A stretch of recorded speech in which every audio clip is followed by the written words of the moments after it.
everyone, it's Destiny, and today we'll be going over Blade's full kit, Eidolons, builds, team synergies, and my thoughts on his value. Before we get into today's video, I'd love to know which character you're pulling for in 4.3, or if you're even saving for 4.4, and if you'd like to see some more Star Rail content from me, consider subscribing to the channel, leave a like to support today's video, and now let's get straight into it. Let's begin with Blade's kit. Our new Blade will be a Fire Nihility character who can inflict numerous debuffs onto enemies, increase the team's damage, taunt enemies, and Blade's ultimate is a huge part of his kit. His ultimate will inflict Balefire Bind to all enemies, and this will reduce all enemies' defenses by 30%, and increase the damage enemies receive by 50% for 2 turns. So right off the bat, debuffs that the entire team can take advantage of to deal more damage onto enemies. From there, Blade will consume HP equal to 20% of his max HP to deploy a zone, and when this zone is active, Blade will enter the Infinite Fury state.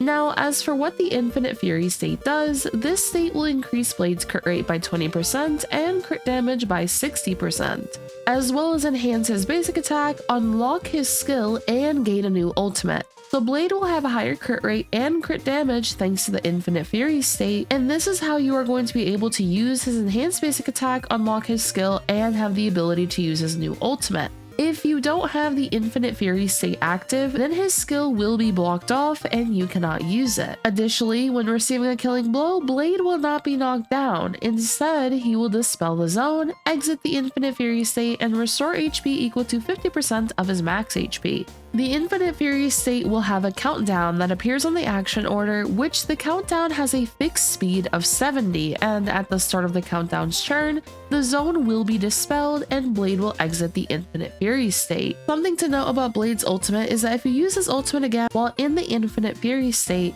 you will use his new ultimate, and this will not replenish the Infinite Fury state. Instead, you will have to use his ultimate after he exits the Infinite Fury state, as this will allow him to re-enter it. So ideally, you want to have an ultimate ready to go once he exits the state. Now, as for Blade's new ultimate, it'll deal fire damage equal to 350% of his max HP to all enemies, and this ultimate can deal nice AoE damage. As for his enhanced basic attack, it'll deal damage equal to 100% of Blade's max HP to one enemy and cause the target to enter the taunt state for 1 turn. Now for Blade's skill, he'll consume HP equal to 10% of his max HP and deal fire damage equal to 72% of his max HP to all enemies. And he'll additionally deal 4 instances of damage, with each instance dealing fire damage equal to 24% of his max HP to 1 random enemy. Now, if his current HP is insufficient, his HP will be reduced to 1 when using his skill.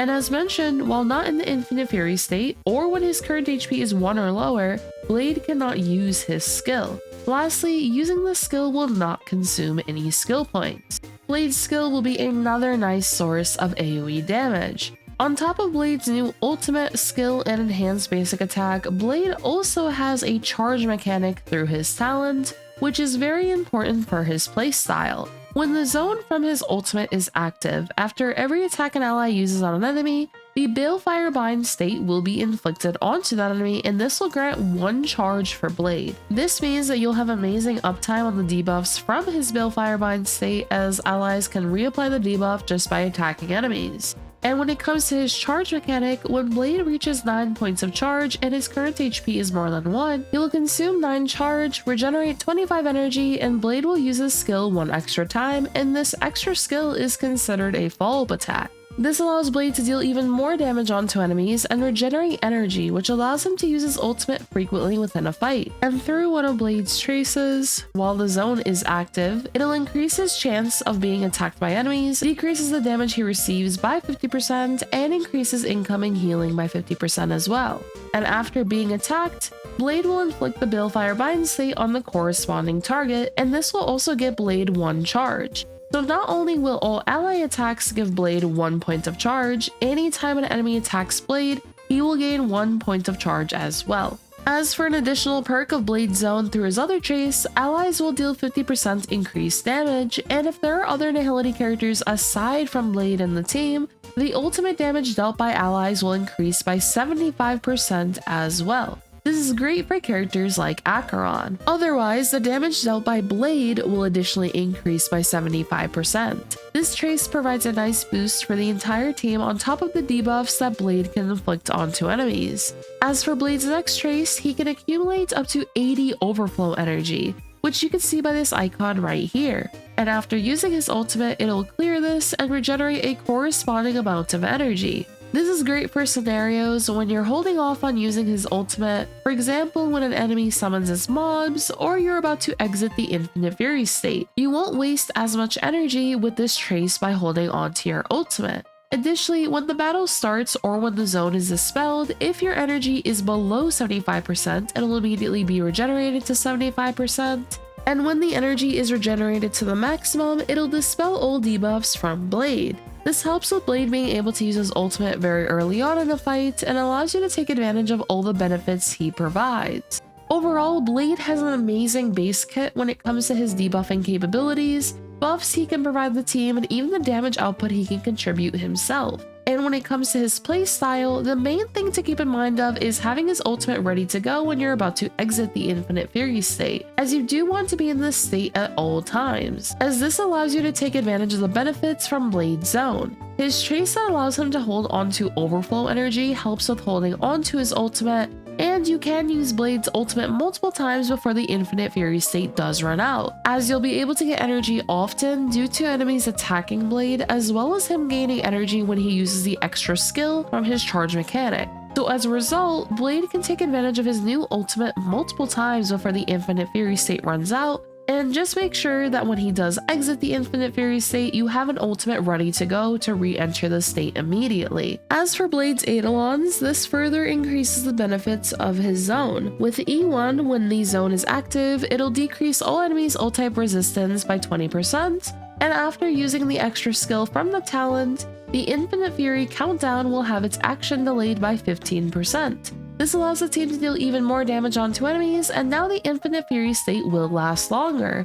Overall, a great Eidolon for Blade. As for E2, when an ally uses their ultimate to deal damage, it is considered as having launched a follow-up attack, and the follow-up attack damage dealt by allies will increase by 75%.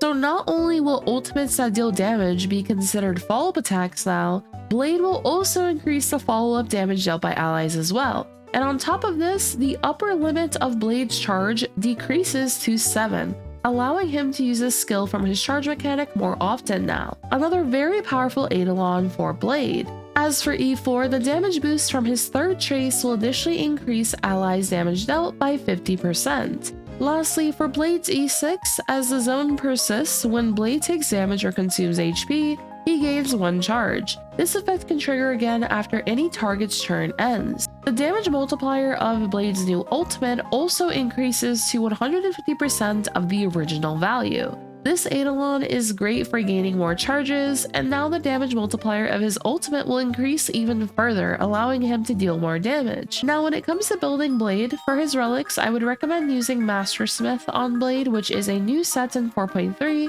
and as for alternatives, you can also use Eagle Set, Pioneer, or Longevous. As for his Planars, you can use Bone Collection, Daron Dynasty, supportive sets such as Lushaka, or you can also use Vonwak. As for main stats, I would recommend Crit Body, preferably Crit Rate to help with him getting as close as possible to 100% Crit Rate within battle, and just as a reminder, Blade does get 20% Crit Rate from the Infinite Fury state. As for his boots, Speed Boots, HP or Fire Orb, and HP or Energy Regen Rope, although I recommend Energy more. As for substats, focus on Crit Rate, Crit Damage, Speed, and HP. For stat goals, I would recommend to try to aim to 100% crit rate or as close as 100% as you can within battle, 134 or above speed, and 5000 or above HP. Now for his light cones, I would recommend his signature, Cypher's signature light cone, Resolution Shines his Pearls of Sweat, Holiday Escapade, Goodnight Sleep Well, Acheron's signature light cone, Before the tutorial mission begins, and so on.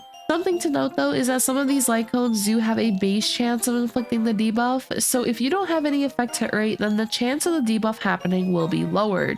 So I thought I'd note that in regard to light cones that have a base chance of inflicting a debuff onto enemies. Now, when it comes to team building with Blade, he can be used as a flexible spot on teams thanks to the amp that he provides when it comes to increasing the team's damage output, and he benefits from frequent attackers, as this will allow him to get more points of charge for his ultimate. As for his first synergy, it'll be with Acheron. Blade is the new best support for Acheron, as he'll be able to debuff enemies, increase her damage dealt, and increase her ultimate damage dealt as well. On top of that, when you inflict Balefire Bind to enemies, not only will Blade get a point of charge, Acheron will also get a stack for her ultimate, allowing her to get frequent ultimates within a fight if you have frequent attackers on the team. You can use Acheron and Blade with a Fire Nihility, Harmony character, or Ashveil, then a sustain of choice. Ideally, having a character who can attack enemies often, as this will result in more charges and stacks for Acheron. As for your sustain option for Blade teams, you can use Hyacinth, as she can provide the after rain state for Blade,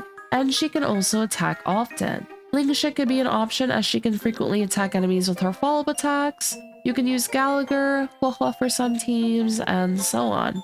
Blade also greatly synergizes with Ashveil, as Blade benefits from Ashveil's frequent follow-up attacks, allowing Blade to get more points of charge. And Ashveil can take advantage of the debuffs Blade inflicts onto enemies, and Blade can also be used as a flexible option for teams. For example, you can use Blade with Archer, Castorice, Evernight, the Herda, Avanesia, Feixiao, and much more. In the case of Remembrance teams, you could split the team with Blade. For example, using Blade with Castorice, Tribby, and Hyacinth, and then using Evernight, Cyrene, Remembered Trailblazer, and another sustain of choice for the last slot. This allows you to use two teams in endgame as an option. And when it comes to Blade's pulling value, I highly recommend him for those who want to improve their Acheron or Ashveil team. And of course, once again, he can be used as a flexible option for many teams as well. I'd love to know if you'll be pulling for Blade though, or if you'll be skipping him for someone else. Lastly, I hope you all enjoyed today's video, and if you did, consider subscribing to the channel, leave a like to support today's video, and I hope to see you all next time. Peace.